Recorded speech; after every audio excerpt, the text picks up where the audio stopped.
mom had him when she was 14. As an adult, he had 3 strokes as a result of his drinking, and he knew he was very conscious, his blood pressure going up constantly. And he told me straight up that he was tired of my mom asking him to do shit, and he had something to do over there, meaning on the other side. Just very casually, very logically. I remember we were sitting, I think, in the taxi cab or the car or something in Thailand.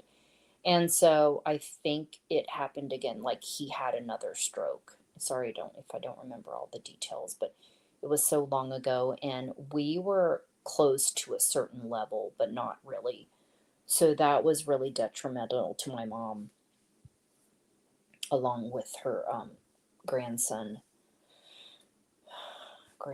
My nephew would call it, drowned in the rice paddies. So these are other things that affect our mental health, right?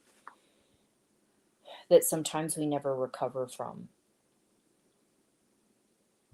Okay, hopefully I didn't talk too fast and that you got the gist of what I was saying is that the judgment, I wish that as a culture, as certain things are evolving, there are things like this that people would become more empathetic about, because whatever it is of other people's choices that really has nothing to do with us, and of course, unless you're a family member or something like that, some people, they don't actually even get told, right, of why this person, like why it actually or how it got to that point. But the point is, if this might be you in low moments, don't feel too that other people out here haven't thought about that. It makes me sad to think that even I have thought. It doesn't even have to be the level, right, of killing myself, but just like to feel like so, again, the worth, like you don't feel like it's, again, like lying to yourself, like your needs don't matter. What you're doing, or will give me an example, like all these obstacles, all this hard work that to me I feel like is hard work, and I'm maybe not getting anywhere. And do people even care? And I mean, I laugh now. Some parts of it have been because all I can do is trust my struggle and keep doing what I'm doing because it makes me happy to serve. But in laughing now at, basically, not whether I'm not getting likes or not getting followers, like who cares, right? But in a way, it's not the external validation. It's more so, well, is this helping anybody? Is this too deep for people? Is this too advanced? The answer is no, because sometimes a lot of the stuff I'm saying is stuff people have probably already thought about, and or maybe I'm just putting into words, what they feel like they can't, or they're too fearful. Whatever the reason is, I can put myself in this boat of just like you feel that sense of giving up, and even thinking dark thoughts, like it's easier to be dead because I would be sleeping. I don't give up ever on anything. And for me, it gives me more fulfillment to be able to help and serve, make people laugh, and whatever, just being myself. Okay, people? So that's what I can say from my perspective, is that going through the journey, basically my entire life, and feeling rejected my entire life. Maybe people don't understand that, what that means. I'm rejecting myself, but you can be in a room full of people. You can have a spouse, you can have kids, you can have all of these things, but just you feel alone in your thoughts and feel like you're the only one. And so, even though there's all these shows out there now, all these podcasts, all these different things, there's plenty of people that clearly I know have certain thoughts like me. They just have learned their things, and let's just say motivational speakers or whatever, they had their own path and their perspective, and so do I. And I guess mine is pretty unique when I look at it, and probably as a result of my interests, right? My music and my books and different things. So if I can give you any sort of support or comfort in knowing that, I feel like when people are advising somebody, it's all about the talking. Like, go find somebody to talk to, or this and that, whatever. Unless there's some sort of coach and guiding you, like it sometimes it goes beyond, like, let's get you out of that space. Like, let's find a tool for you that every time you feel yourself going into this negative loop and thinking bad about yourself, you do things like made the suggestions of saying cancel, delete, excuse me, and over again, right? Cancel, delete, cancel, delete.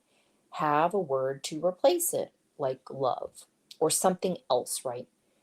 Um, and focus on mindset, mindset in terms of the positive thinking, yes, but the personal growth development, uh, attitude, working on those dark parts of our soul that we might not really love very much, like the jealousy. I'm just giving an example, the jealousy or the anger or all these sorts of emotions that I consider low vibrational, and they do nothing for us. Maybe they think we think that they're making us feel better, but not in the end, right? And then you just go through this circular loop of just the same sort of insanity types of thoughts that are all don't uplift. They're just all negative, depressing, and draining. And culture supports that. And all the stuff we see online and the media and everything. Okay, so I understand that it can be difficult. So I think I am happy with this episode to say that I can end it now and just reassure you, like I said, is that these types of situations, and I said with this acquaintance person who I'll come back around with, and maybe I'll come back and do a follow up story regarding them, is that you probably thought, or I would even think if I was going to listen to this episode, this is going to be about making sure that we're there for people. It's like, well, we're going to be there for who we care about, who we want to invest our time in, and all of us show our true colors when certain things happen to people. And there are tons of stories out there. I know as well, it's not a new thing in the first responder world that sometimes people ask for mental health leave and they get ostracized for that, and everybody's gone.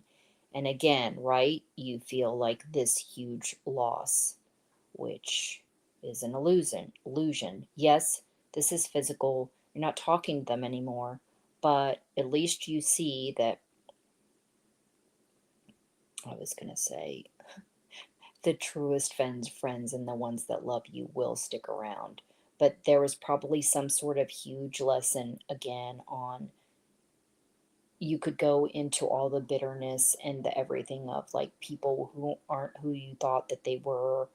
You thought they'd act like this or act like that, and they didn't. And I'll go back to again, hyper focusing on people, thinking they're going to act a certain way, do a certain thing.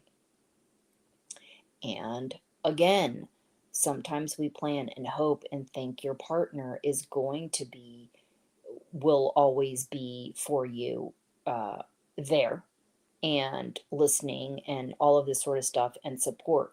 And sometimes they are, but for a lot of people, sometimes it's not. Right? It's not really funny, but I mean, it's true. So that's why we have friends and people around us, other people that can help. But again, just not hyper focusing. It's finding ways to handle life on your own, right? When needed. Okay? So I'm going to give you time to sit with this. I'll swing back around to it maybe if needed, but otherwise, I think I did a pretty good, thorough job of kind of explaining and including my journey in here. So I hope this helps you any bit in any ways, and that you go exploring, okay, for all these different tools to help equip you for life, and that it can still be enjoyed amongst the storm and the noise of the world, and keep building yourself so you won't feel so influenced by everything out there, okay? And it is like they say about spending a lot of it helps spending time and sitting with yourself, right? In silence, or even doing meditative activities, basic stuff, right? Washing dishes, driving slow, anything where it can get you that space to get clarity, ask questions, and that's when the answers generally come. Sometimes it's not right away, sometimes it takes a few days. Okay? So meet you in the next video. Thank you for listening, and share this with others if it's anything that will help anybody you know. Okay? Thanks for listening. Bye.